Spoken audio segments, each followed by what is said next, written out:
In and out. SmackDown report. All right. In 3, TD, you know you gotta mute your TV for me. Oh, I did. That All ain't right. me. In 3, 2, 1. Hold on, Anthony. I'm still getting background noise from you. Are you? Yeah, just hit your screen and press mute for me. See the little thing see it should be at the top. Oh, okay. Hold on. To be a little mic. Oh, okay. Yeah, I see the mic. All right. In 3, 2, 1.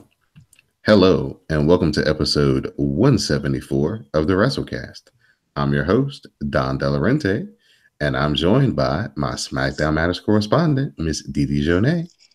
Hi, friend. What's going on, friend? How are you? I'm wonderful. Wakanda forever. Yes, I made the trip last Saturday, and It's yes, a beautiful place, isn't it? right, I was forever changed. The most beautiful sunsets I've ever seen. Yeah. Yeah, so big ups to everybody for showing Black Panther some love and making it the best movie in the whole wide world 2 weeks in a row.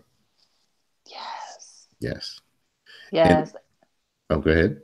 Oh, I was gonna say, and Wakanda is so nice that they have influenced other areas to come visit us a little early too. Yes. So we get to visit the people of Wakanda a little earlier instead of May. They'll be coming in April. Along with all the other Avengers. Along with Thanos, but we won't talk about that part because that part's sad. But yeah, he's gonna thump somebody into the universe. I feel like there is money to be made within our network if we take like a pool of like who you think gonna get got. The elimination. Like I got 5 on Hawkeye.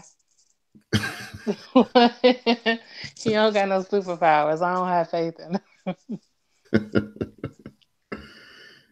And we're joined tonight by our special guest, Mr. Anthony, aka Brooklyn Sun. What's going on, Anthony? What's up? Not much. Just hearing the banter about the Infinity Chamber, as I like to put it. Shout out to Don Victor, with his Infinity Broadcast Photoshop he did a couple of weeks ago. That was still one of the best ones he's done. So shout out to him. Yeah, thank you for being here tonight, man. Always glad to chop it up with you. Oh yeah. There's a lot of wrestling and shenanigans that happened between Sunday and I think yesterday. Yes, sir. So the WrassleCast is brought to you by CSPN. You can find us there each and every week at www.cspn.us. You can also find us on iTunes, SoundCloud, Stitcher Radio, and Google Play. You can also download and subscribe through any app on Apple or Android. So I think, what is that y'all Apple people listen to? It's called a podcast player or something. Mm-hmm. Yeah. So yeah, go there, subscribe, rate us, give us 5 stars, do all that stuff. So you did not say you Apple people though. Like yeah, I'm just Apple strangers. Yes, I'm definitely one of these people who you team Android. Yes, I have a prejudice when it comes to my phones. So we're going to skip over the news portion this week because we got so much to talk about, like Anthony said at the top of the show. So we'll get right into the event on Sunday night. Thank you for everybody who came out to #ChamberCast, shared their comments with color with the host and fans of the WrassleCast. So we start off with the pre-show, which #say no to pre-shows. I know Didi was not a participant for this. Never will. You know how people are like, never Trump? I'm that, but I'm also never pre-show. I stopped watching pre-shows. I gotta start taking some like photos, and so I can give you like the steals, like back in the day when you had to wait till Monday. Oh yeah, until you had to wait till Monday to see pictures, and you're like, really? But they give you the audio, so you get an idea of what happened. Right, right. So we had the Good Brothers versus the Mizdourage, Bo Dallas and Curtis Axel. Now, see, this is why I need you to be watching these type of things because you miss the Mizdourage coming out looking like the Locks, and they, Really? yeah, they had on these gold shining jackets. Yes. So ethnic. Mm. Oh God. So Carl Anderson hits the Desperation Spine Buster. Then Bo Dallas gets sent to the floor, and the Magic Killer finishes off Curtis Axel, and the Aw. Good Brothers get the win. Aw. Yeah. After the match, the Revival comment on the match saying that those kids have potential, but it wasn't their brand of tag team wrestling. So, and just some way to get brothers in the Mizdourage a paycheck and some royalties for being on the pay per view. So, Yeah, I'm not mad at it. Nah, yeah, nah, get your money. Get your money. right. So now we get into Elimination Chamber proper, and we start off with the Raw Women's Championship Elimination Chamber match, where we have Bayley versus Mandy Rose versus Mickey James versus Sonya Deville versus Sasha Banks versus Alexa Bliss. Sonya Deville and Bayley start us off. Mandy Rose enters the chamber at number 3. Sasha then enters at number 4.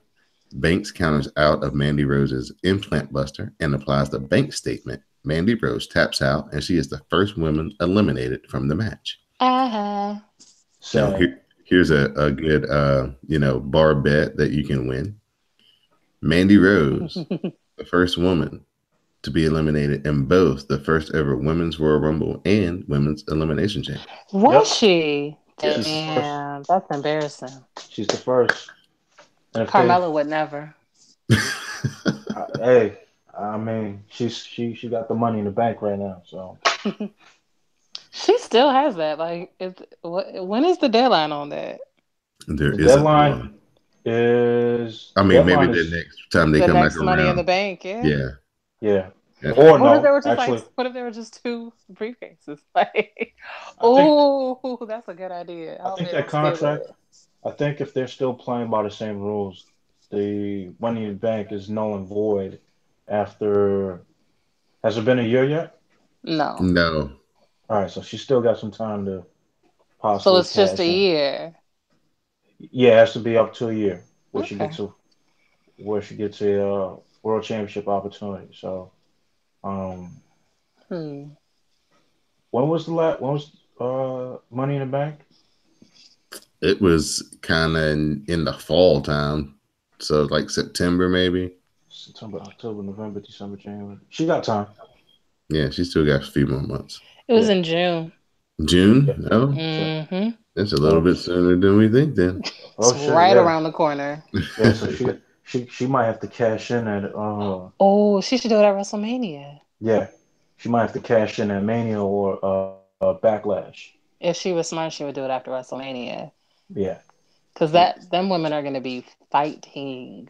yeah, yeah. Fighting. Yeah, especially Yeah.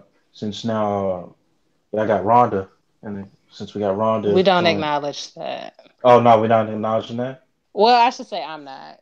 I'm sure Donald, the professional, will. But I ain't. It's it's crazy about Ronda Rousey. Oh man. We'll get there. Yeah, yeah. Because So I got some. You got thoughts? Yeah, but when we get there.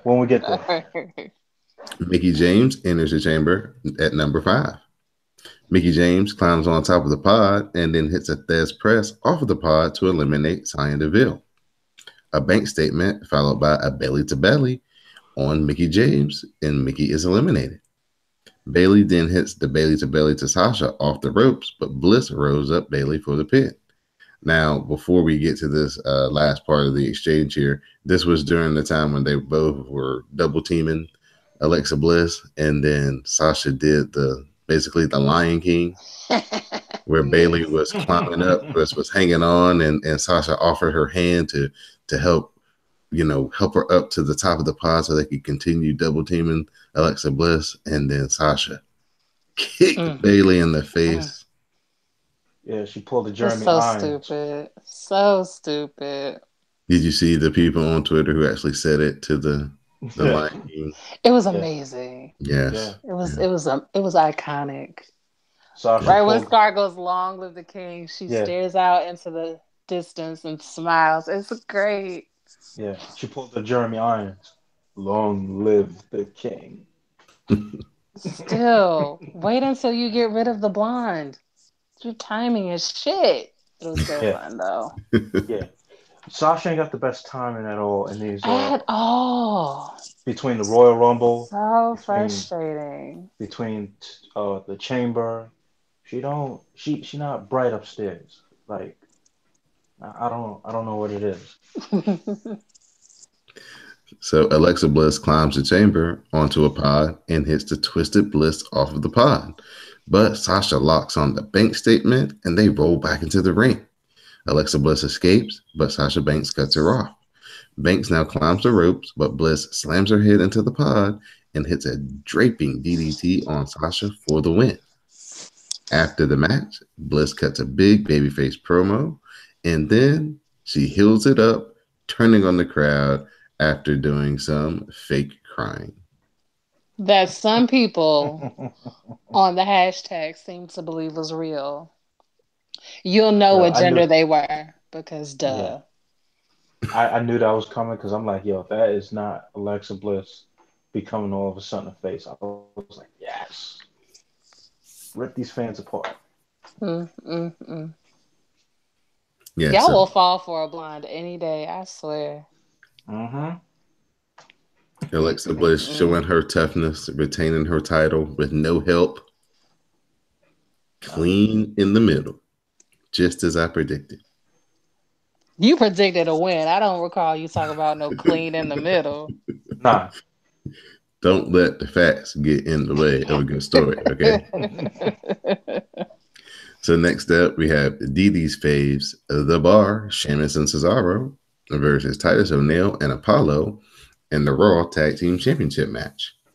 Sheamus counters his standing moonsault from Apollo with the knees, and Cesaro posts Titus, and then they chop block Apollo. They hit the double team white noise, and the champions retain their titles. So, Oh, man. Y'all thought because it was Black History Month. Nah. Yeah. At the end of the day, Vince got to get his. So yeah, I thought that, we were going to maybe for one night see one night. Titus worldwide finally reach their potential, but You know what I mean? was not Like, to be. because I mean, the WWE sees that Titus is doing all this, charity work. So I figured, hey, they might get thrown a bone going into WrestleMania, and they're like, nah, we're gonna keep the bar. Although I'm not, the bar ain't been doing it for me. I'm gonna be honest. Like they Well, need, I think it's because they don't really have anybody to wrestle right now to push them. yeah, yeah. That's because I'm like I was watching a tag team match. I'm like, where's the Usos or the New Day at, where they can give them a run for their money? That's sad. Yeah. Next up, we have Asuka versus Nia Jax. Asuka locks on the armbar, but Nia Jax powers out and slams Asuka into the corner.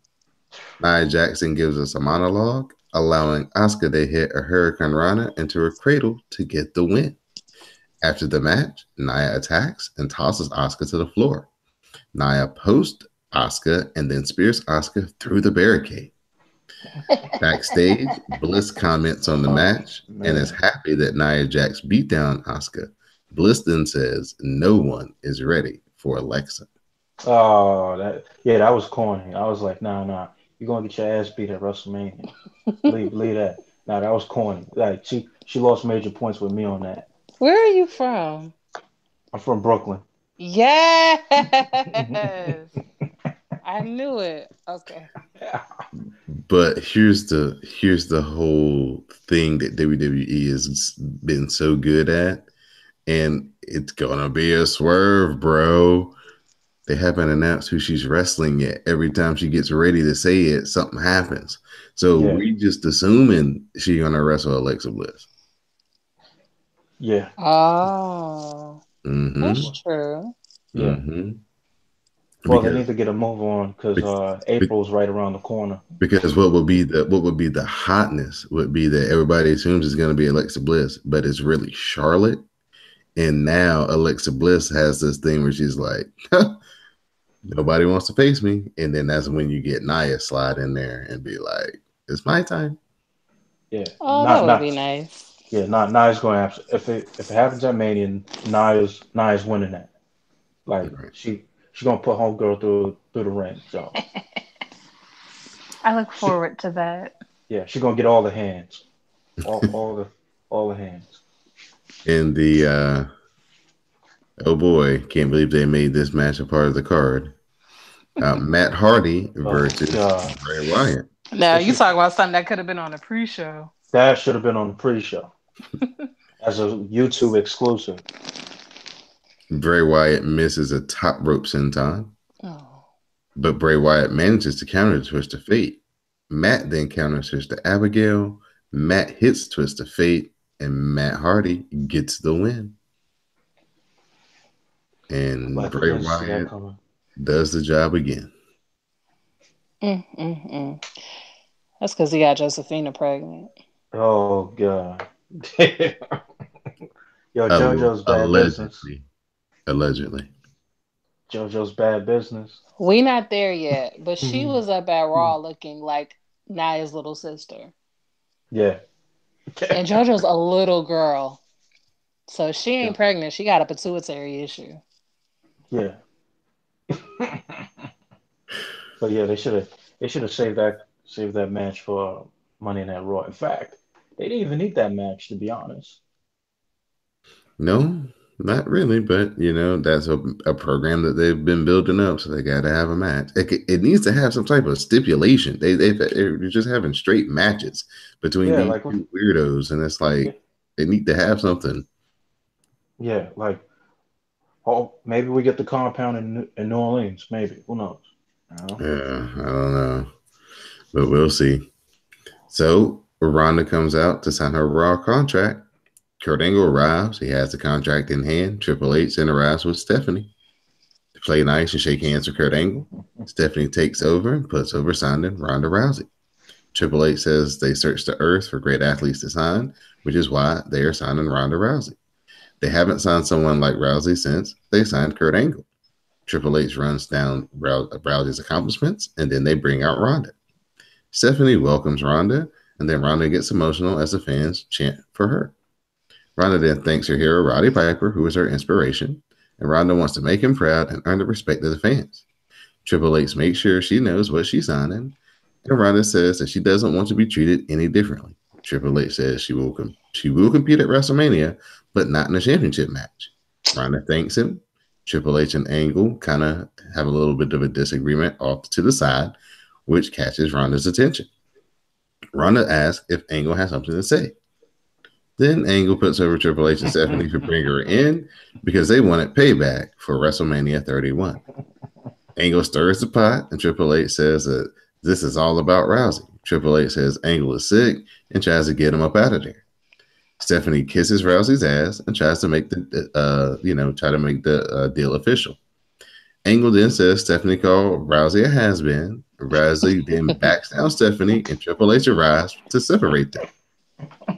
Rousey shoves Triple H out of the way, and then Ronda Rousey slams Triple H through the table. Steph Oh God. then gets in Ronda's face and slaps Ronda and talks shit. Yes. And then Steph runs away. Rousey signs the contract and drops it on Triple H's chest before storming out of the ring. Oh God. So they made the best out of an annoying situation. I will say that. Yeah. See, here's the thing with Ronda, which is I don't know how they're gonna make her seem super tough because Ronda, before she got to WWE, her last two fights in the UFC were not great. In fact, okay, so when she fought in Australia against Holly Holm, she got her head kicked off, and I want to say the second or third round, and then her very last fight, she got beat to smithereens. So for her to come in WWE and then I mean Hunter's gonna do his thing and try to put her over, but I wasn't buying that. I don't know, like. Maybe it's me. I don't. No, you're looking at it from the wrong direction. If you want to see somebody be super tough that comes from UFC, you need to watch NXT and watch Shayna Baszler because the way that That's they're doing like her I. character, she's like super tough. No, Yeah, I rather her character than Ronda's because Shayna like because I watched Shayna coming up in MMA and like Shayna's had her she's had both fight she's had despite her wins and losses she always entertained the fans and maintained a super toughness and then she trains with Josh Barnett who's a besides being a UFC heavyweight champion, pro wrestler, to see Josh Barnett lift with Shayna, I would have rather, I don't know, maybe it's just me, but I would have rather, if like, had Shayna competed in the UFC, I would have rather made that switch and had Ronda go to NXT and had Shayna do the whole angle with Hunter and stuff. But that's just me though, because I can't. For me, because I watch a lot of MMA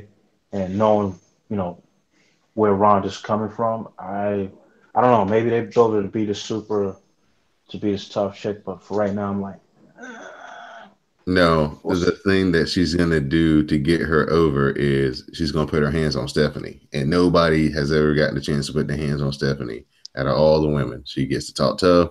None Yeah, of the men can touch her, and all the women on the main roster never talk back when she talks that shit to them. And yeah, that's gonna be the whole draw to Ronda Rousey getting her off the ground and running. Is she's gonna mm. Like a yank, Stone Cold Vince kind of thing. yeah, she's gonna yank Steph's arm out of socket and Mm. everybody gonna cheer it, and then whatever she do from there, it's gonna be on her own. Yeah, That's I gonna be remember a basically the time. setup. I remember a time when Stephanie ate some stunners. She I did. remember a time. I remember a time. Like I know we're in a PC era. You can't Yeah, but can't do that was that. the she was much lower on the totem pole than she is now. You know what I'm saying? Yeah, If you look at where she stands now, yeah, she's basically number two. yeah, Triple H is I- technically behind her still. yeah. I think And the how only this one works. to I think the only one to touch her is Roman. Yeah, it's Roman. Oh yeah, yeah, that was funny. Yeah, Seth bumped into her accidentally at Mania and put her through a table, but that was more of a, circumstance than a deliberate act. So, yeah, I Yeah, think that's where we're going. and I think he speared her. I'm not too sure. Okay. But yeah, so Mm, that, yeah, like you said, Didi, they definitely made the most out of a yeah. rocky situation. Up until Kurt Angle started spilling that tea, it was a little Oh shaky. man, She's your awful on the man was. mic, terrible on the mic. Yeah. I think she was No. just nervous. I do too, but if you're nervous, you don't need to be on the pay per view. Work that But out. see, Work that out at but see, NXT. his Work that out on Raw. Hell, even yeah, come to SmackDown. I'd rather see her than John Cena. You don't get to go to two, pay per views in a row and then be like, "Oh, I'm so nervous on the mic." Well, sit your ass in the back and learn to do better then. yeah. And But then on what's crazy is that she's used to talking to big audiences. So I'm like, what's the problem? What was the problem with this? But you With got to you remember, know? you talk to a big audience, you can say whatever you want to say in UFC. You talk to this big audience in WWE, and you got like 6 lines of script that you got to remember, and you need to say it just like this. Yeah, So that's probably why yeah, she had the nerves, I think. But oh well, take a few yeah, acting classes. so we move yeah. on I to honestly think she okay. should have went to the NXT route, and Mm-hmm. they should have built that out.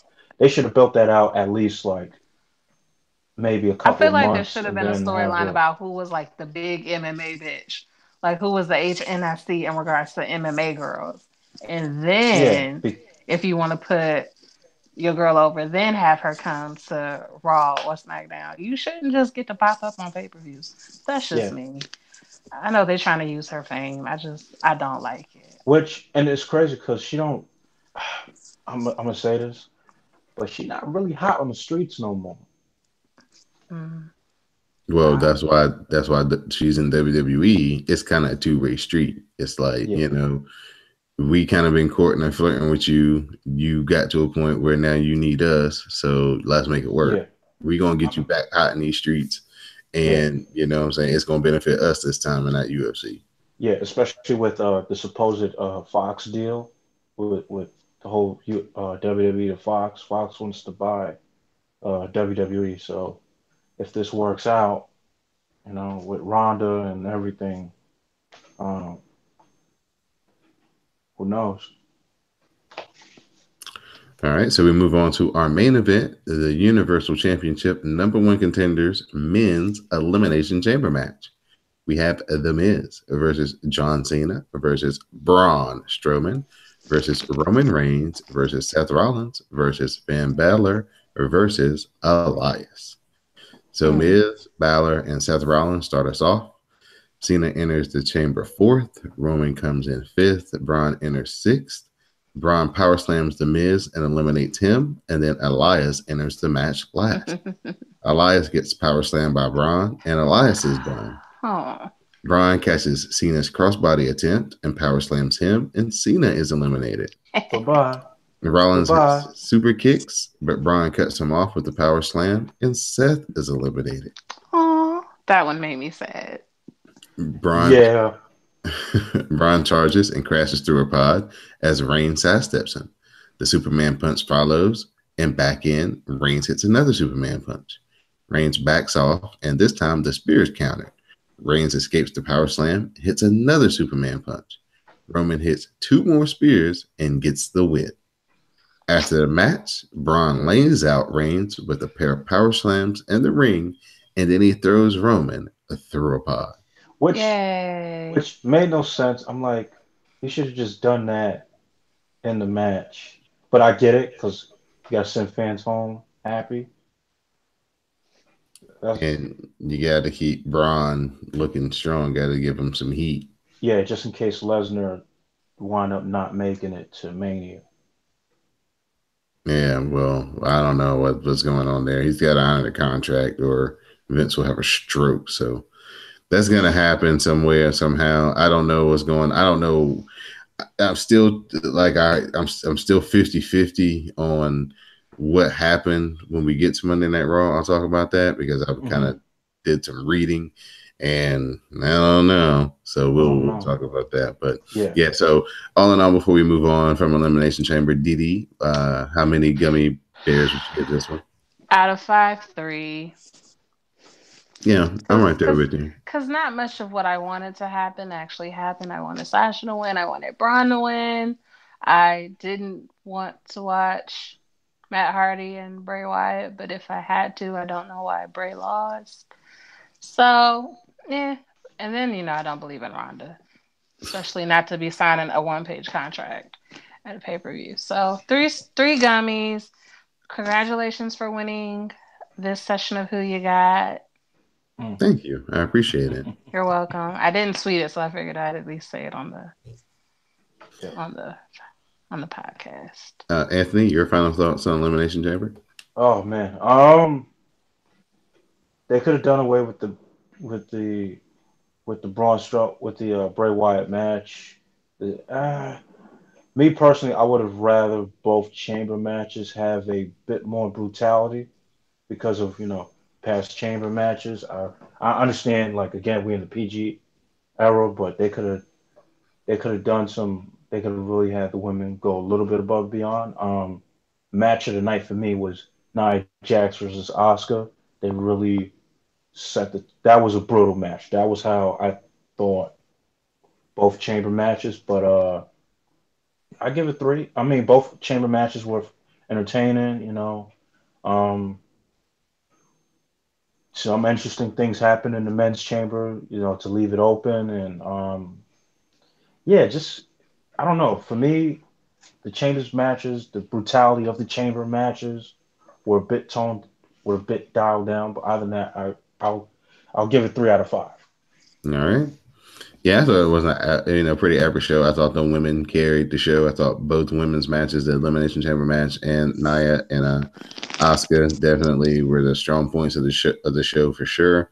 And the typical thing happened in the men's match that everybody kind of saw happening. So, nothing there, but they did make Braun look really good in the moments where he was out there crushing people. Did have everybody think for a second maybe they might do something different, but they stuck with their guns. So, they accomplished what they needed to, and Alexa Bliss had a pretty good performance, so I was happy with it. So, yeah, I'm like Didi, 3.5, 3.5 out of 5. Yeah. So next we move to Monday Night Raw, which hails from Anaheim, California. Alexa and Mickey come out. Alexa says that it's amazing to be her and to win the first ever Women's Elimination Chamber, and everybody will be talking about her for years. But she's not a selfish person, which brings her to Mickey. She puts over Mickey big time, and she knows that they've had their ups and downs, but she says that she's learned so much from her. Alexa then gives some backhanded compliments to Absolution, and then says that Bayley is just a sad situation. Finally, Alexa says Banks cost herself the match due to her massive ego. Then she does the WrestleMania sign point and says in 6 weeks, she will end Asuka's streak. Asuka arrives and Bliss says that she knows she's not 100%. Bliss says Nia deserves to be in the title match and not Asuka. Bliss then does the slow, loud talking so Asuka can understand her. Nia arrives and Asuka lays out Mickey and Alexa Bliss. Nia then takes down Asuka, but Asuka armbars Nia and Bliss and Mickey make the save. Bayley and Banks arrive and it's brawl time, which leads into the commercial break. So guess what happened after the commercial break? Didi, do you know? Do you know? What? A 6 women's tag team match. No way. Out of these tag matches, y'all. So we had Sasha Banks, Bayley, and Asuka versus Alexa Bliss, Mickey James, and Nia Jax. Alexa Bliss cheap shots Asuka, and as Banks looks for the tag, Bayley gives Sasha the T-Rex arms and drops to the floor. Asuka gets the tag and runs wild. Asuka gets the armbar on Mickey James, and Mickey taps out, and Banks, Bayley, and Asuka are your winners.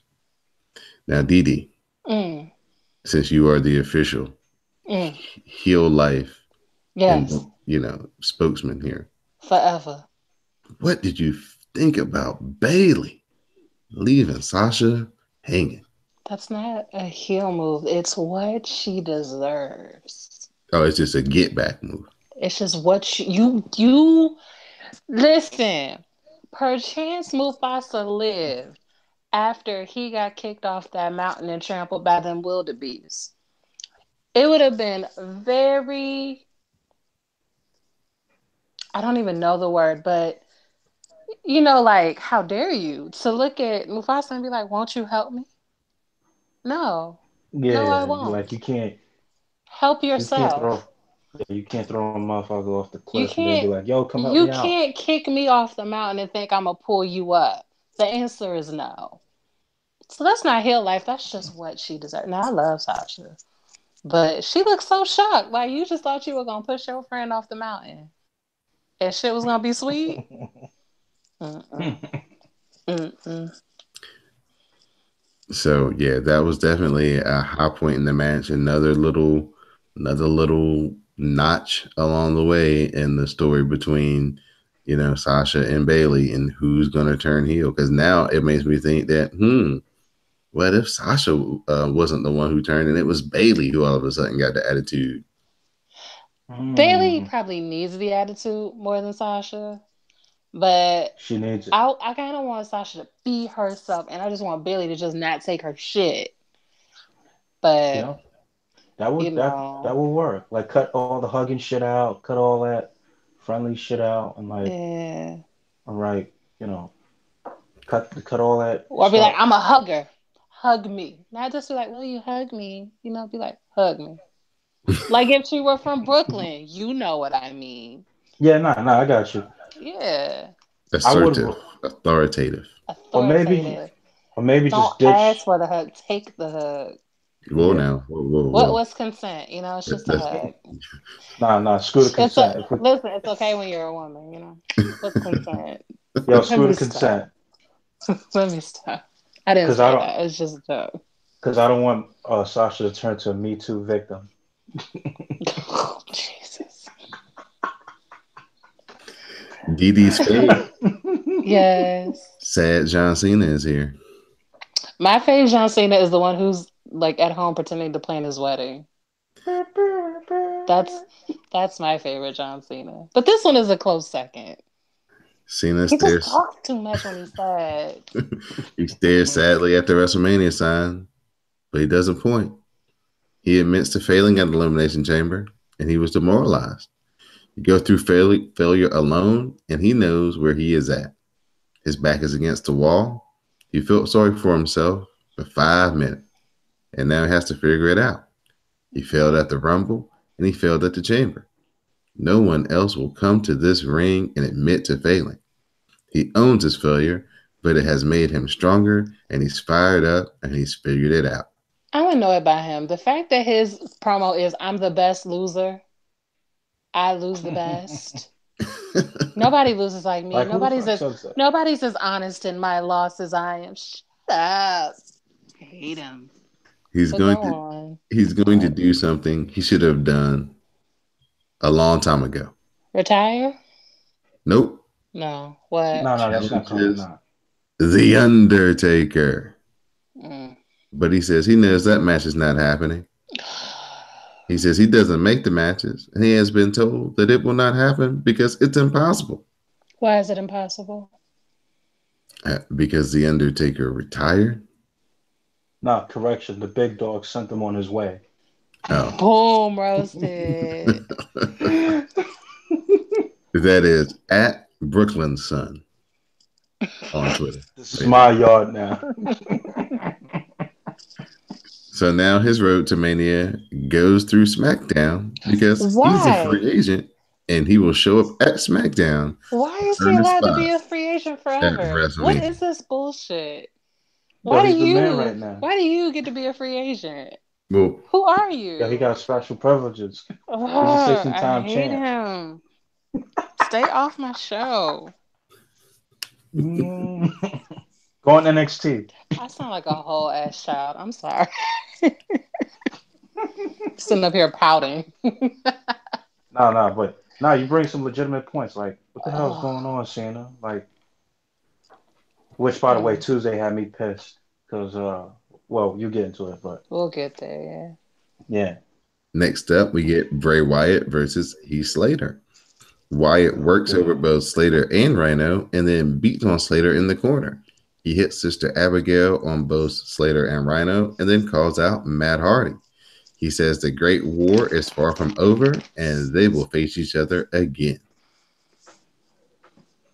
The Miz and the Miztourage arrive. Miz talks about being a great champion, and in 62 days, he will be the greatest intercontinental champion of all time. Not Shawn Michaels, not Bret Hart, or Pedro Morales. Him. Not Edge, not Chris Jericho, not Roman Reigns, just him. He's an even bigger star outside of WWE than in WWE. Not really, but okay. He then claims he should be main eventing Mania. He's sick of the disrespect and says his Mania dream will live on because he has the IC title. So he wants to know his WrestleMania opponent tonight. His opponent tonight may determine who he faces. So Miz rants and puts himself over, looking like he may explode. He promises he's going to beat whoever it is, and whoever it is Seth Rollins. So we get The Miz versus Seth Rollins. Axel trips up Rollins, but Rollins fights off the Miztourage and hits a suicide dive. Rollins then dumps Miz to the floor and hits another suicide dive onto the whole Miztourage. The ripcord knee and the high fly flow connects, and Seth Rollins wins. Post-match, Finn Balor arrives, and Seth Rollins bails. So let's talk about this frog splash that CrossFit Jesus levitated across the ring. The whole other side of the ring. Yo, Man. he's really becoming Mr. Monday Night for real. Like, and Monday it's Night Whoa, whoa, Rollins. whoa, whoa, whoa, whoa, whoa, whoa, whoa. Mm-mm-mm. Rob Van Dam would like to have a word with you, sir. There's only one Mr. Monday Night. I won't tell Robin there we could fight about it because CrossFit Jesus over there is putting on Monday Night extravaganza after extravaganza. So you know him and Yeah. RVD gonna have to fight it out. You know.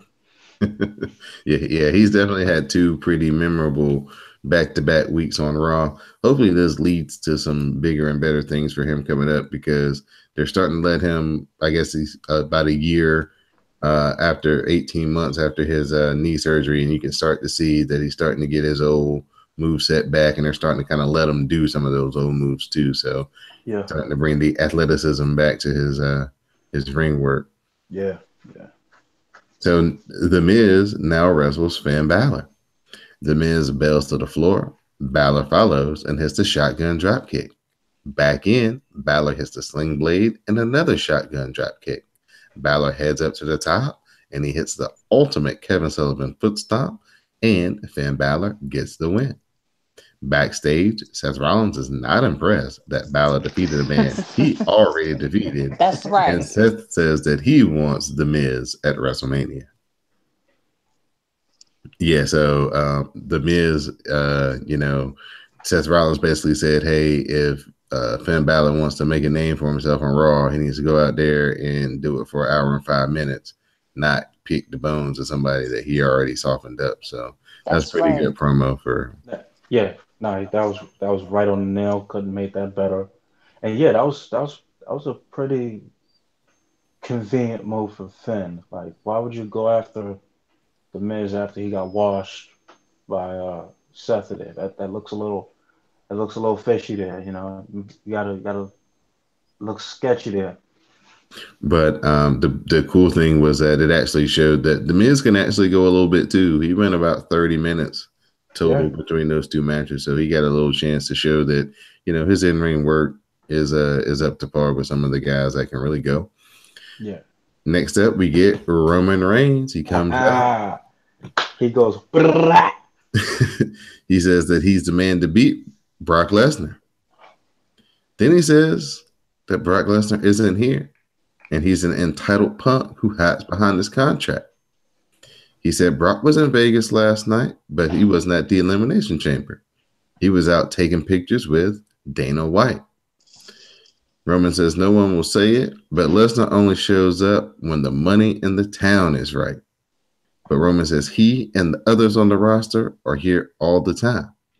He knows that this is a business, but there's a fine line between business and respect. And Roman says he has no respect for Lesnar and he doesn't fear that bitch.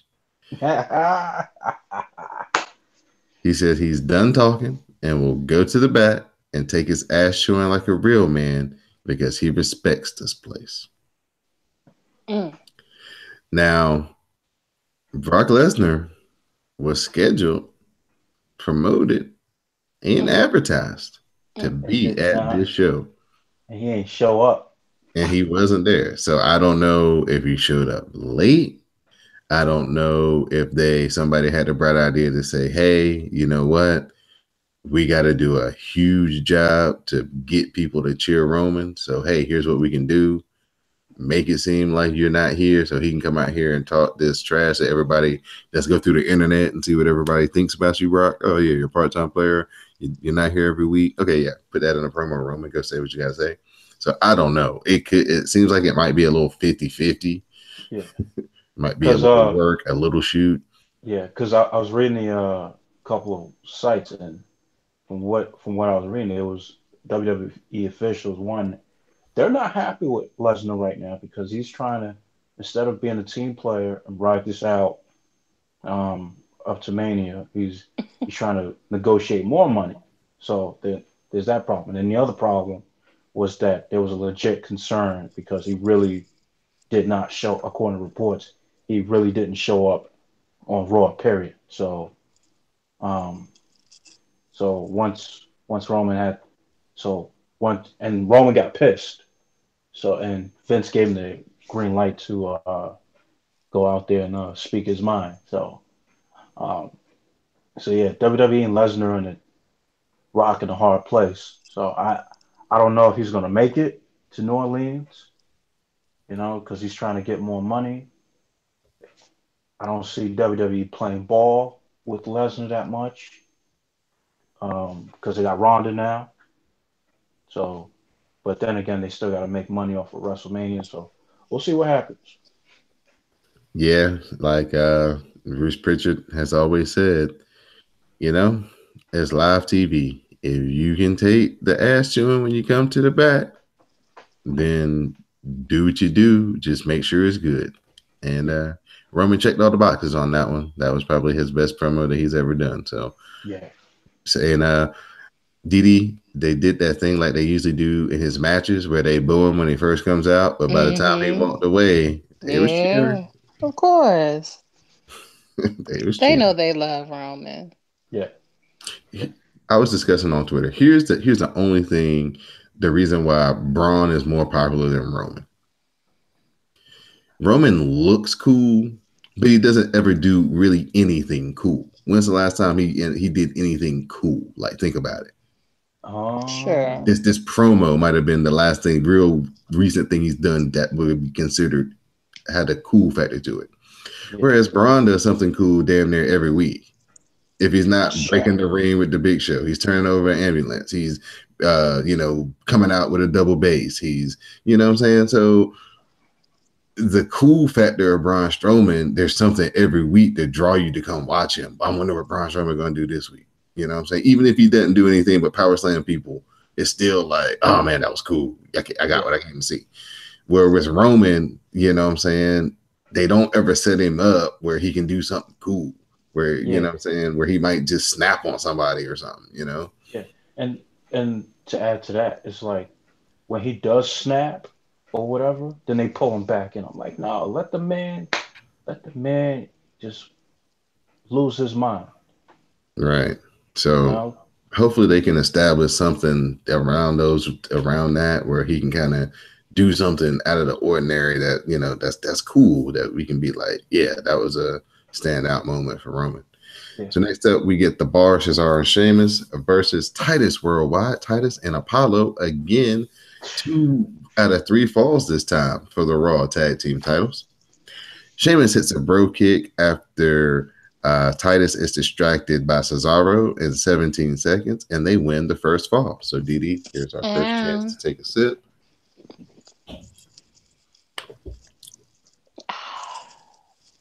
So Apollo heads up top as we start the second fall, but he gets cut off, and the champions hit the double team white noise, and they retain the titles. The Bar then cuts a post-match promo about their greatness and mocks all the people that they have taken out. They claim their dominance and say that there is no one left to beat. You know what was interesting about this? They talked about taking out Jason Jordan, and the people actually booed them. And I was like, well, golly, isn't that a switch from about 3 weeks ago when y'all was trying to cheer for the man being hurt? Way to have some dignity, Anaheim. Next up, Braun Strowman versus Elias. Elias tries to hide under the ring. Strowman pulls him out, and Elias uses a fire extinguisher for the DQ. Post-match, Strowman fights off Elias and chases him up the ramp. Strowman takes Elias to the announce table, but Elias rakes the eyes and runs for his life. That's right. Strowman runs after him, and a limo arrives. And Strowman yells, "Come back," because he isn't finished with Elias yet. Triple H and Stephanie arrive. Stephanie says that last night didn't go quite as planned, and she blames Kurt Angle for Rousey getting upset and acting inappropriately. Stephanie says that getting upset and acting like a savage is just Ronda calling back to her training, and that is why Stephanie slapped her, so that Rousey can understand that who is in charge. Stephanie says that she now owns Rousey since he signed her contract, and Stephanie wants an apology from Angle. Rousey arrives, and she's pissed. Angle calls her off and then says that Rousey coming to the WWE is the best decision she's ever made. Rousey says that she wants this badly, but she has never been slapped before and refuses to be disrespected. Ronda says she's no one's property. Angle says she needs to work within the system and that he needs this job. He says that he lied last night. Stephanie says that they are good people and they want to make Rousey a star. Rousey says if they want to put all of this behind them, Stephanie needs to apologize to her, and if she doesn't, she'll rip off Stephanie's arm. Stephanie apologizes, welcoming Rousey to WWE.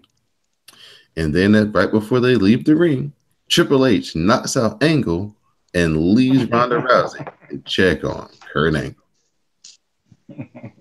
That's how your Monday Night Raw ended. Yo, they Mm. punk, they punked Kurt Angle so much, and he takes it, and I'm like, yo, Kurt, what happened to you? He gotta pay for his biracial butterfly of a child. Oh my goodness, You know, they don't have insurance. That's out of pocket. true. And Jason ain't Kurt making needs it no that better. paycheck. You know, you gotta you gotta pay them bills off. But damn, Surgery is expensive. how you let Hunter just straight up snuff you like that? He was trying to play by the rules. He wasn't expecting that. Yeah, true. Because I'm like, if this was back in the day, Hunter would be grabbing his ankle. I put on Twitter, Kurt, at least it wasn't a sledgehammer. He got off easy. Yeah, yeah. Now that's coming. The sledgehammer is coming. So that was your Monday Night Raw. I thought that Ronda was a little bit better. She was stronger on the mic here. She didn't seem as nervous on Raw as she did on Elimination Chamber. I thought she did really good. I thought she did a lot better Monday night than she did at the pay-per-view. So, Didi, any comments you'd like to make before I turn it over to you for SmackDown? No. Okay. Well, at this time, we'll turn it over to our SmackDown Matters correspondent, Miss Didi Jonay. Oh my gosh. So this week they were at the Staples Center in LA and there was no intro. John Cena was there because he's always places he doesn't get invited to. They say it's his first time there in 6 months, so I guess I shouldn't be too upset. He said he's in a good mood, and he said he was like 99.9% of the SmackDown roster trying to find his way to WrestleMania. I'm very sure there's more than point 0.1 who knows how they're getting to WrestleMania. Your math's not quite right, but that's okay. He says Nakamura is the only one with a guaranteed match. He wanted to be in the Fatal 5-Way for the WWE title at Fastlane and wanted to know how he can make that happen. So Shane comes out, welcomes him to SmackDown, blah, blah, blah. He explains what it would mean if Cena wins. The crowd only cares about Rusev Day because every day is Rusev Day. Shane reminds us that if Cena wins, he will become a 17-time champion and will break his tie with Ric Flair. He calls SmackDown the land of opportunity, and Daniel Bryan interrupts. He shakes both men's hands. He says him and Shane are actually on the same page. He says every guy who was in the title match earned the opportunity, and Cena can do the same if he wins the main event tonight. So he's like, cool. Who's my opponent? And it is AJ Styles. And then we get yes chance. We go to commercial. We come back. The first match of the night is Baron the Corbins versus Sami Zayn. Blah, blah, blah, blah, blah, blah, blah, blah. Kevin is on commentary. He makes a crack about Corbin's hairline because everybody should. It's awful. He backdrops. Sammy backdrops Corbin over the barricade. Daniel and Shane are watching backstage. Shane questions Daniel over Kevin being on commentary. He says he's great at commentary. And Shane says, well, yeah, but he's probably going to interfere. He's like, nah, he wouldn't do that, which of course he would. But anyway, Sammy has Corbin in a headlock. There's a lot of backstage shit. So Shane's backstage after retrieving popcorn. And he's like, Kevin's been good on commentary. And then when Corbin falls to the outside, Kevin says, too bad he didn't twist his ankle. I like Kevin Owens because Kevin Owens is a hater, much like me. Yeah, him being on the mic on commentary is always so. For some reason, I don't. How can I say? I'm always laughing, although he's not joking. He's serious, but it's funny. That's what makes it Yeah, even funnier. that was because he means it. It's hilarious. that was the same secret Yeah, to like Stone Cold's success. That's what made him actually become who he was he was so good on the commentary that people started liking him doing it. And that's when they first actually started getting behind him, was because he just come out there and just talk about people and call people pieces of trash and talk about, well, see, that's the reason why he's a loser, because if Stone Cold Steve Austin was in there, I would have done that, and I would have been done with this match 30 seconds ago. So yeah. Sammy gets a 2 count on a tornado DDT. Ziggles appears, much like Randy Orton, out of nowhere, and kicks Kevin right in the back of the head as payback for last week. Zayn is what? Distracted, and Corbin hits him with an end of days for the win. Afterwards, Ziggles jumps into the ring and hits Corbin with a zigzag. Backstage, Shane tells Brian that his boys got what was coming to them and suggested he go check on them. And Daniel says Shane seems to have everything under control and asks if he can go home to be with his wife and kid. Which I guess they're at the hotel, or I don't know if he's going to like Maine or wherever he lives, Oregon. Whatever. After a break, Sammy rants about what happened. They complain to Shane, who shows up still eating popcorn. He says maybe they should follow Daniel home and says that Bree hates it when they're late for dinner, basically calling them niggas his son. You would have been so proud of Dolph Ziggler in this super kick. Mm, mm, Man, mm, he mm. came from the blind side and he kicked Kevin Owens all upside the head. oh man, Wonderful. And they I and thought they that was showed a it up concussion. close too. Beautiful. I hate it when my face fight, but I love it when Ziggles does good things. Because, it's been rough for him. Anyway, next was Ruby versus Naomi. Oh, Naomi lost, so I don't really want to talk about it. But note that Naomi did slap Ruby directly in the face. But yeah, so blah blah blah blah blah blah blah blah blah blah blah blah blah blah blah blah blah blah blah. There's some kick attempts. There's a disaster kick. And she countered a bulldog and hit a riot kick for the clean win. That's what happened. um, On to things that are not so depressing. hold on, Now, hold on, hold if on. you want to talk about it, feel free. Nebe came in with like a rainbow bob wig this week. She did, yes. I saw the Mhm. picture. Yeah, yeah. I'm feeling it. I'm feeling it. You Yeah, like like it? to get more. I'm just like SmackDown needs to change something with with the women's division in this feud because They I'm need a like tag division because it's stupid. either a tag Every week division. they need a tag division because every week they're in tag matches. Yeah, I'm Might as like well you make it might. worth something. Yeah, either do a tag team belt or like a trios belt or something like Lucha Underground, something because like these tag matches they're getting pretty useless. And Yeah. the, Well, they the always women, were, but now they're getting useless and monotonous. yeah, like I don't want to see Naomi taking L's every week. The shit's Or getting annoying. ever, but Ever, yes. yeah. Yeah. Like the shit is getting tiring. And plus, Carmella's sitting back there and catering, you know, doing nothing.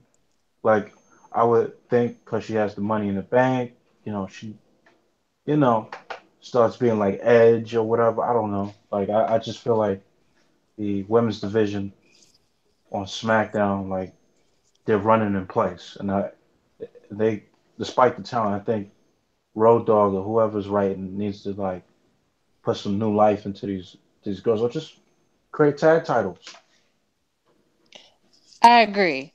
So, next, Breezango are backstage looking at pictures of all the cases they've solved when Josh Duhamel, an actor, Fergie's ex-husband, Fergie, she's the one who sang the national anthem that The, way the at that. trash, which was Yeah, trash. you know her. So he comes up.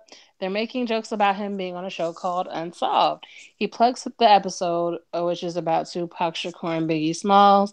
This leads to the New Day showing up, and Fandango thinks the show is about Big E, not Biggie. Get it? Get it? So they're disappointed to find out that Josh is not actually a detective. So that's how that ends. So then the New Day come out for a promo. Um, Big E says that their rivalry with the Usos is hotter than his inner thighs during. Oh, wait a minute. Happy birthday to Big E. Boom. Big E says their rivalry was hotter than his inner thighs during the summer and winter, to which I say, same. He asked Kofi to spritz his thighs, so he does. Sabi's continuing the promo, but Big E keeps asking Kingston to spritz him again. How do you not love them? They say they would win the titles and go on to WrestleMania. The Usos come out and remind the New Day what happened the last time they faced off. They said they used to be just like the New Day, dancing around looking like a box of Skittles. They said they've been working for 9 years to get to WrestleMania. Every year they've been sidelined, which sounds crazy. They said this year was their time. This year, they were the starters. They are the all stars. And then New Day is on the sidelines. Before they can finish, Biggie cuts them off. He says they hosted WrestleMania while the Usos hung out in catering. They didn't get there because of their daddies. Ooh. They took their spots instead of staying on the sidelines. He said they would take what belongs to the Usos and become five-time tag champs. And Usos slapped the mic out of his hand and they get in each other's faces. The Bludgeon Brothers interrupt and enter the ring with their malice. That was when I would have left. And that is when the Usos and New Day slowly back off. So, Yo, they yeah. didn't. The Bludgeon Brothers, I felt like shouldn't have entered that. Shouldn't entered in that at all. Like they should have just stayed in the back and let the two teams squabble. But I get it. But like, especially after Biggie spazzed out and brought back the five, I was like, let them scrap it out. And then when the Bludgeon Brothers came, I was like, all right, I see where we're going with this. All right. Yeah. Um, Hold Oh, go on. ahead, Dom. Go ahead. Go ahead. Um, when we started this podcast, there is no way you would have told me that the New Day would get washed by the Usos in a promo battle. But that's exactly what happened on this SmackDown right here. The Usos are like the greatest, like 180 in wrestling, probably besides Cody. Yeah. Like from where they were 2 years ago to where they are now. Oh my goodness. From I wouldn't have never been able to be like the Usos on the mic outshining the New Day. it's Never. crazy. But then again, I mean, they are always hanging out. Like, so I could see them, you know, trade. It's that they got a heated rivalry going on, and it's crazy because it's like ain't no other SmackDown tag team picking it up like they are. Mm-hmm. So yeah, big ups to the New Day. 2017 El Dandy Award winner for Tag Team of the Year. So the people recognize their efforts and how far they've come as well. Okay, Yeah. Didi, I'm sorry. Oh, no, you're fine. They show Aiden and Rusev confronting Shane backstage from earlier. Aiden complains about the two of them being left off the show for the past few weeks. So Shane says that Aiden will have a match tonight. They say that it is against Nakamura. English looks at Rusev. He kind of just shrugs, which, hey. So Ziggles cuts a selfie promo, and I don't still know how we feel about that, where he claims he was the greatest athlete in WWE history, which is overselling it, and he would main event WrestleMania. So they're doing the thing with the graphics and whatnot. So Renee interviews Bobby Young. What? Bobby Roode. Renee Young interviews Bobby Roode. Roode was excited for his first ever match against Randy Orton. He wanted to be the greatest U.S. champion ever. And knows he has to go through people like All Lives who doesn't appear to like him. And he thinks maybe it's because of the list. First of all, the only list that matters is Chris Jericho's list. But anyway, Orange shows up and said it's not the list, it's the title. He wants the U.S. title because it's the only one he hasn't held in 16 years and will run through Rude to take it. Boom. That's it. Mm. So next is Shinsuke versus Aiden, and Aiden sings a song about LA, calling it smog filled and bland, which it's about to lie. He takes a shot at Nakamura and says the fans don't deserve to celebrate Rusev Day. Nakamura wins with the Kinshasa. That's it. Although Aiden was winning and he had some interference help with Rusev, or distractions, if you will, if you want to call it that. But then Nakamura makes a comeback and wins anyway. So Rusev looks sad or disappointed. We like Nakamura, but we like Rusev Day a little more. As he's leaving, Cena enters. He can't even give the man time to leave the damn rap. That's why I don't like that dude. They have a stare down, and they both point at the WrestleMania sign because it means something. And oh, did you have thoughts? No. No, Um, no, Okay. no. just that Cena is selfish and he Mm, needs to relax. He's going to mm, WrestleMania. He just needs to relax. mm, mm. I agree. Next is John Cena versus WWE Champion AJ Styles, your main event. Owens and Sammy are watching backstage. Cena's in control. He hits a tornado DDT that is apparently very ugly. He ducks a clothesline and hits a five knuckle shuffle. AJ counters for an AA attempt into a fireman's carry neck breaker. Cena follows with a TKO, kinda sorta, for two. And then AJ hits a rack bomb for two. Backstage, Baron Corbin is also watching the match. Cena hits a running clothesline for two. Then Cena charges at AJ, but AJ knocks him down with an enziguri. Back from commercial. Oh no, during commercial, they're doing that thing where it's in the corner. AJ hits a Styles Clash for a near fall. John hits an AA for a near fall.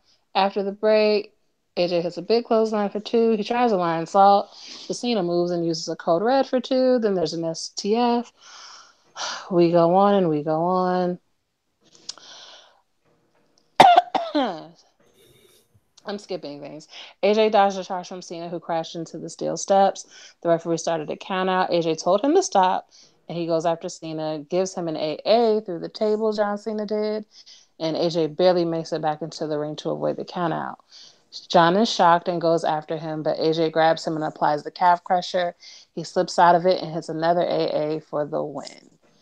And now John Cena is in the Fastlane title match, which is now a six-pack challenge. After the match, Owens and Sammy come out. As Cena watches them enter, Baron jumps in from behind. Oh, look at that. That's wonderful. The three of them put the boots to Cena until Ziggles runs out for the save. Ziggles spins it off the three. When has Ziggles become a... I told y'all I didn't watch, so this is new to me. Ziggles spun it off the three heels and stood with Cena and Styles. Um, Oh, and then Ziggles clocks AJ with a punch, and then Cena gives Ziggles a quick AA, and they go off the air. So Mm-hmm. that's Yep. that. Yeah, Cena. It's stressful because we're on the road to WrestleMania, and there's talk about them possibly getting a deal done with Ray, being that the Undertaker don't want to be at WrestleMania, and it's like, we really have to put Cena in this six pack challenge? Unless it's building to something. I don't know. Mm. Yeah, I'm not really a big fan of this. Woe is me, John Cena. Got to find my way home to WrestleMania program, and I'm not Yeah, really a fan. It's not doing much for me.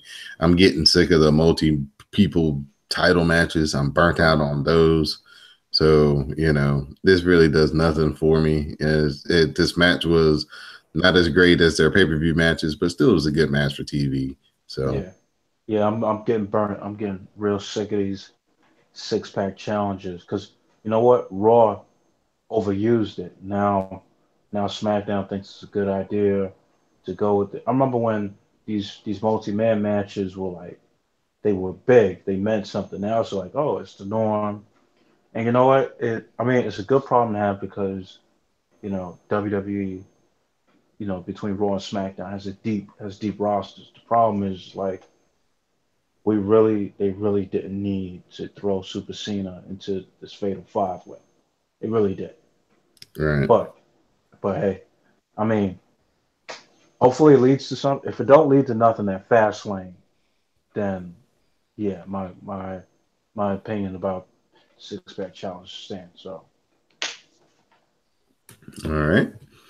At this time, I just want you to know that this episode of the WrassleCast is being brought to you by Funko. Funko is the place where you can go to get all your cool collectibles, and through CSPN.us, you can go there, click on the banner that says "Keep Our Podcast Free." Then scroll down to the Funko link and place your order. And when you go to checkout, put in the offer code SHOP10 to get 10% off of your order. So CSPN.us and the Funko, do it today. We'll move on to NXT. We start off, we get highlights from last week's show featuring Johnny Gargano losing, and due to that, he's gone from NXT. It was a really good video package. Well done. Definitely probably the best storyline in all of American Pro Wrestling is Johnny Gargano and leaving NXT. So we start off with the Velveteen Dream versus Tyler Bate. They trade strikes and then collide heads for a double down. Velveteen Dream recovers, climbs up top, but he gets cut off. Bate follows him up, but then he gets crushed on the ropes. Bates falls to the mat, and the Velveteen Dream finishes him with the Purple Rainmaker elbow drop to get the win. This was a very good match. This is telling a story of Tyler Bate going through a little losing streak, and now he's lost, I think, 3 matches in a row. Velveteen Dream is ascending. He's recovering after his loss at TakeOver to Aleister Black. It just keeps getting better and better every week. Next up, Paul Ellering cuts a promo and says that the Authors of Pain will win the Dusty Classic and get back their tag team titles. Our next match is Adam Cole, baby, versus Cesar Bonini. Bonini fires back, taking out Fish and O'Reilly, and then hitting a Michinoku driver on Cole for a 2 count. Fish distracts Bonini. Cole then hits the super kick and follows with the running knee to get the win. Post-match, Undisputed Era, beatdown, Cesar Bonini. Then we get a really good Kairi Sane versus Shayna Baszler video package. The Street Profits return with Street Talk, discussing the Dusty Classic. And then we get Kairi Sane versus Shayna Baszler. Sane is all fired up and hits the sliding D in the corner. Kairi follows with a clothesline off the top, covering for a 2. Kairi hits a spinning back fist and she heads up top, but she gets crushed. And Baszler, locks in the rear naked choke, and Kairi Sane taps out. After Aww. I really wanted you to watch this episode just because of this match. I didn't know how it was going to end. I'm glad I didn't watch now. After the match, Baszler calls out Ember Moon and says when they meet, she'll either leave with Ember's title or she'll leave with a limp. Okay. We get our main event spot. We get a promo from Cien Almas and Zelina Vega. Zelina Vega puts over Almas as the greatest NXT champion in company history. Vega then mocks the fans for thinking Gargano could win, but all poor Johnny could do was go 0-4. Almas doesn't care about earning respect. He earned money in championships. Boom. baby. Almas then runs down Johnny, saying he kept coming and he kept losing. Almas mocks Johnny by calling him Johnny Jobless. Selena and Cien Almas look to leave, but Aleister Black arrives. Black stares down Almas, and then Killian Dane arrives. Killian Dane and Aleister Black begin to brawl as Cien Almas watches on. Killian Dane wipes out Black with the divide, and Almas leaves with Zelina Vega, while Killian Dane stands in the ring, standing tall over Aleister Black.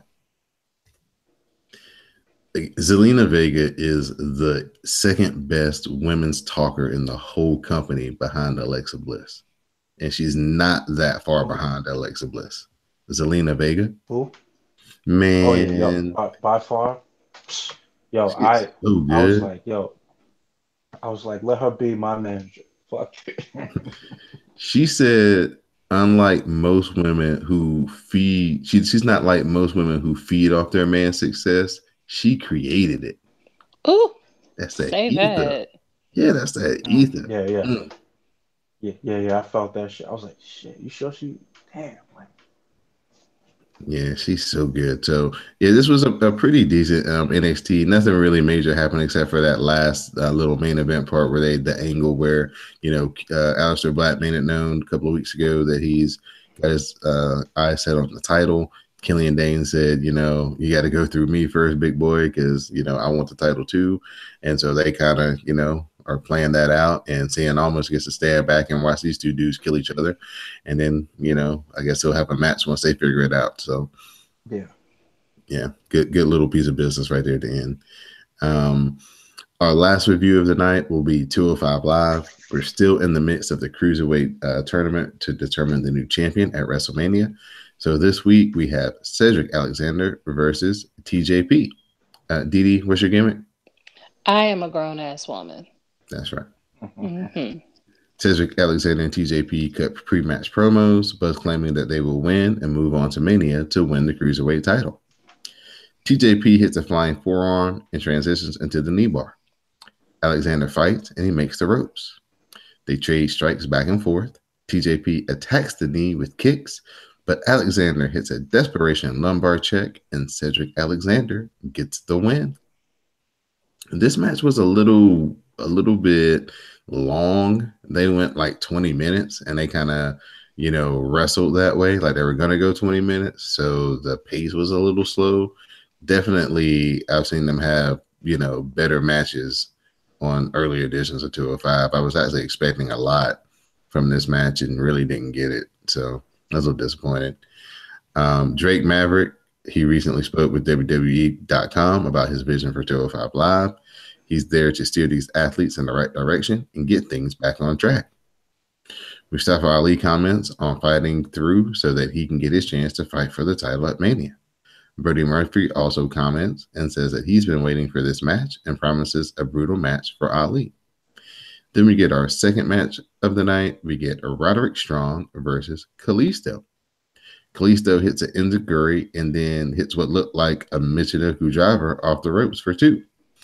Kalisto follows with right hand and then hits kicks, but Strong cuts off the Salida del Sol until the end of Heartache, and Roderick Strong gets the win and moves on. This might have been the best match of all of Tuesday night. This match was really good.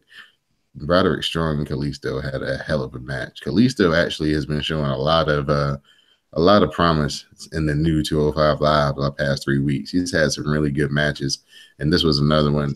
Roderick Strong versus Cedric Alexander could be a classic in a couple of weeks. So we'll see how that works out. So next week, go ahead. I'm sorry. No. No, I was saying like Roderick Strong and Cedric Alexander. I think that's gonna be like the all-time classic before we head to the championship final at WrestleMania. Like, I guarantee they're gonna tear the house down. Right. So next week we have Buddy Murphy versus Mustafa Ali. We also have Drew Gulak versus Mark Andrews. So those will be your two matches next week as we're getting closer to the semifinals. So that was this past week in WWE. So I did hear one little piece of news right fast that during WrestleMania weekend that Lucha Underground and Impact will be basically having a joint show together, and they will be broadcasting it live on Impact's Twitch channel. So that should be pretty cool. Wow, holy shit! Yeah, that'll be tight. Did they put out any information on who's gonna be on the card? No, they haven't announced any matches or anything like that. A match that did get announced, though, is that when New Japan comes back to Long Beach here in March, near the end of March, the main event will be the Golden Lovers, Kota Ibushi and Kenny Omega versus the Young Bucks. Holy shit. Yeah, so if you guys aren't following New Japan, get into it, man. It is like really about to be a really cool summer, and spring because the Bullet Club is in disarray. Kenny Omega and Cody Rhodes are basically on the collision course for WrestleMania weekend at the big ROH show that's going to take place that weekend, and it's causing dissension amongst the Bullet Club. And Kota Ibushi and Kenny Omega are back together as a tag team. Yeah, there's just a whole bunch of good stuff going on in New Japan right now. So check that out. And I think Jushin Liger on that same. I think the Long Beach Jushin Liger is supposed to be battling with Rey Mysterio also. So Right. So so they're gonna be loading up this Long Beach card, and more matches will be getting announced as the weeks go by. So they're looking to do. They're in a bigger arena. They sold it out again, so they're gonna have their LA dojo, I think, up and running by next year. So New Japan is slowly making their way over, and they're starting to get a foothold a little bit. I think the Chris Jericho thing definitely helped them a lot, and now they've taken that momentum and they've started to capitalize on it. So like I said, just stay abreast with check the hashtag Cast It Strong Style, and Miyamoto will be recording a new episode really soon to get everybody caught up on all the events that took place in February. So that's all I got as far as like other wrestling news. So at this point, I'll open it up to our guests, Mr. Anthony, aka at Brooklyn Sun on Twitter, for your shout outs and thank yous. First of all, shout out to you guys for bringing me back on here. There was a lot that happened this week in wrestling. Hopefully, leading to some good programs going into WrestleMania, New Japan, and ROH. And it's been a petty week for especially in WWE. It's been a petty and a good week. We got Roman Reigns to finally get over that promo hump. Hopefully, he continues it on. SmackDown needs to get this shit together. But other than that, again, shout out to y'all for bringing me back on here so we could chop it up about wrestling. Thank you for being able to join us, man. We definitely enjoy having you on. So next up, Miss Didi Jonet for your shout outs and thank yous. Shout out to our guest. Shout out to Mel, because Mel always gives shout outs. Shout out to the chairman. Shout out to Wakanda forever. Shout out to the day off I had today that didn't feel like a day off, but that's okay. And shout out to all my ladies of Glow, and that's it. All right. I'd like to thank our guest, Anthony, aka Brooklyn Sun, for joining us. I'd like to thank my SmackDown Matters correspondent, Miss Didi Jonet. I'd like to thank Sam and Greg out there in the world doing their best. I'd like to thank Jamal for all the work he's going to do post production. Also give a shout out to Mel, because Mel always gets shout outs. I'd like to give a special shout out to everybody who showed up in the WrassCast, the live tweet this week. Hey, y'all, we was trending for a few minutes there on Monday night. So that was really cool. That's always been kind of my dream, is to show up on the What's Trending. And classic, we made it. So again, thank you to everybody who showed up for the WrassCast. Couldn't have done it without y'all. Also, everybody who showed up for SmackDown Matters and Chambercast. We appreciate all the tweets and the interaction this weekend. It's a fun weekend of wrestling. And you guys always make it a lot more enjoyable with y'all's thoughts and gifts and memes and everything. So just, very blessed to have such a large community, and hopefully it continues to grow. And each and every week we get, pick up some new people that discover the live tweet, and, so far so good. We haven't had to kick anybody out. So, we'll hopefully keep that streak up. So again, thank y'all for making the WrassCast live tweet trend this week. And on that note, for our SmackDown Matters correspondent, Miss Didi Jonet, for our special guest, Anthony, aka at Brooklyn Sun, I'm Don De Laurenti. This has been episode 174 of the WrassleCast. Please stay tuned for the parting promo.